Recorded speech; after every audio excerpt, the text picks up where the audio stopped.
First thing you're going to do is look for a label that says either this side up, or sometimes you'll see one on the opposite side that says this side down.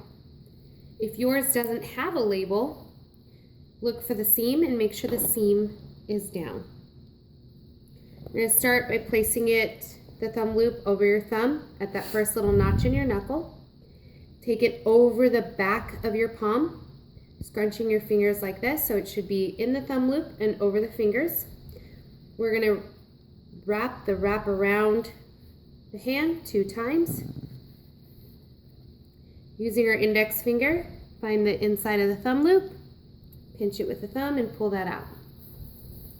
With this, you're going to fold it in half lengthwise and take the inside where the fold is and place it in your palm.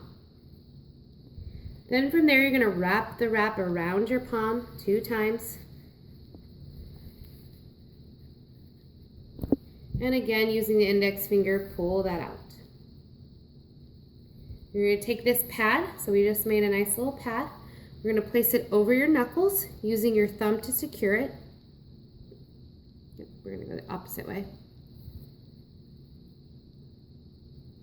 Making sure that the top of the wrap, that last fold, is over the top of the knuckles.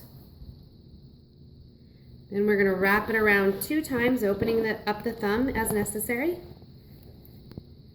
And wrap it around. Then if you have this weird sideways pad, or if the pad is over to the side here, you can adjust it as necessary. So you want that pad to be a nice straight line over the knuckles. Once you have that, we're going to go ahead and wrap it around the wrist. We're going to wrap it around the wrist 2 times. Go 1 and 2. From there, we're going to go in between each finger, starting with the pinky and the ring finger. Then we're going to secure it around the wrist. And then we're going to go through the next set of fingers, the index and the middle finger. Again, wrap it around the wrist. And then finally, the middle finger and the index finger. Wrap it around the wrist. Then we're going to go palm and wrist. This is going to vary based on the size of your hand. If you have smaller hands, you'll have to wrap this around multiple times. And if you have bigger hands, it'll be less. So we're going to make a little X around the back of the palm. Once we get to about 1 inch of wrap left, that little circle right there, we're going to secure it on the wrist. So you're going to go ahead and wrap it up the wrist.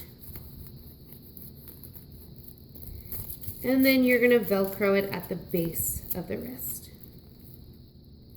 Just like that. So this is what your hand wrap should look like. Make sure you're not pulling it too tight, and make sure it's not super loose either, otherwise your hand wrap will come off. You should be able to easily make a fist. Your fingers should spread nicely, and you should have protection around the back of the palm and a nice little pad on the knuckles.